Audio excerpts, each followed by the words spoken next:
ngaliwat ternyata ayah pemuda opatan anu kararasep anu soleh keur ngaliwat cek pemuda aceh kunaon ngan luak liuk wae sanes kitu aa kaleresan ieu teh aya mait ayeuna parantos beres parantos dibungkus kantun dicandak ka kuburan dipanggul ka ditu ka kuburan embung aceh eta mah jelema ge koret pereket jahe lamun jelema koret pereket jahe eta mah lamun dipanggul teh pasti berat aceh sok isukan bisi teu percaya mah di dieu anu koret modal pasti berat mantap bener we waktu harita cek uing teh pemuda ka dieu aya naon deui ye amal jeung pahala mah moal pahili maneh teh burukeun ieu panggul mayit ka kuburan insyaallah ganjaran anjeun gede luar biasa semono kitu mah aceh dirontok eta ku pemuda opatan pasaran pas dipanggul pemuda sempoyongan galeong ka sisi galeong ka kanan galeong ka kiri cek pemuda aceh tuh cek uring ge berat aceh ieu jelema koret pereket jahe mah berat ari kuring nguningakeun lapad la ilaha illallah nah kurang patos bedas cek kuring kieu la ilaha illallah geblig ngalengkah cek pemuda aceh berat ka bina-bina aceh manawi tiasa mah kalimah la ilaha illallah na diregekeun aceh diregekeun da kuring mah gaul pemuda gaul cek pemuda la ilaha illallah la ilaha illallah eta jiga paduan suara weh ngiringkeun mayit ka kuburan tungtung namah keur mah pemuda berat eta manggulna teh jadi refleks pindah-pindah taktakna la ilaha illallah la ilaha illallah la ilaha illallah bener hadirin sadayana rek dikuburkeun mayitna eueuh nyangsana tangka rambutan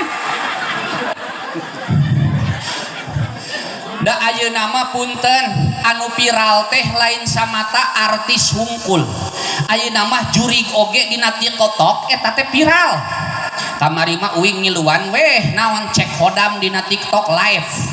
dicek hodam kuring kamari ngiluan live dina TikTok pas ngiluan eta live dina TikTok bener dicek hodam batur mah hodamna Prabu Siliwangi batur mah hodamna Ratu Nyi Roro Kidul da bagian uing hodamna turun termos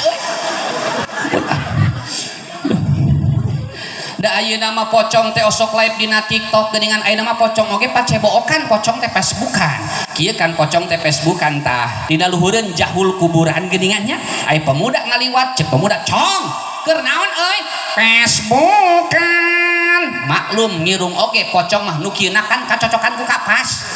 cong keur naon euy Facebookan nih cong Facebookan teh luhureun kuburan sorry bro di bawah kuburan gak ada sinyal hiji tah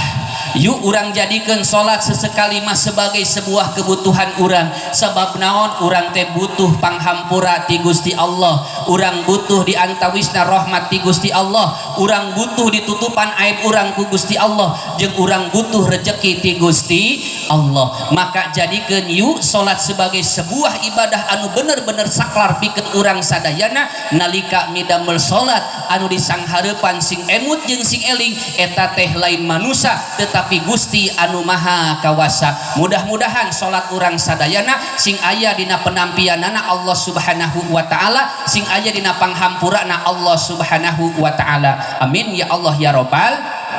hiji tah teruskan siap nepi ka jam 1 tek we di dieu wingek balik anu kaduana wasiat baginda Nabi naon wasiat baginda Nabi kanu janten Siti Fatimah khususna umumna kangge urang sadayana adalah ummati ummati ummati umat kaula umat kaula umat kaula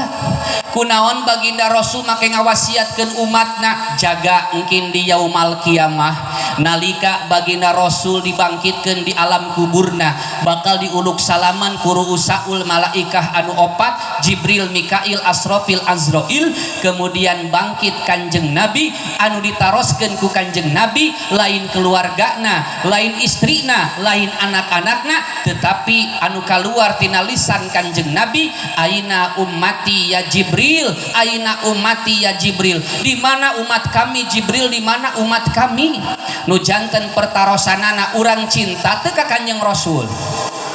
jawab sing bedas urang cinta teu ka kanjeng Rasul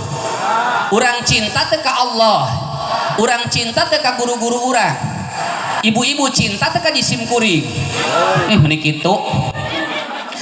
tapi tingali aya mangrupikeun contoh anu dicontohkeun ku Siti Aisyah anu ditingalikeun ku Kanjeng Rasulullah mana di mana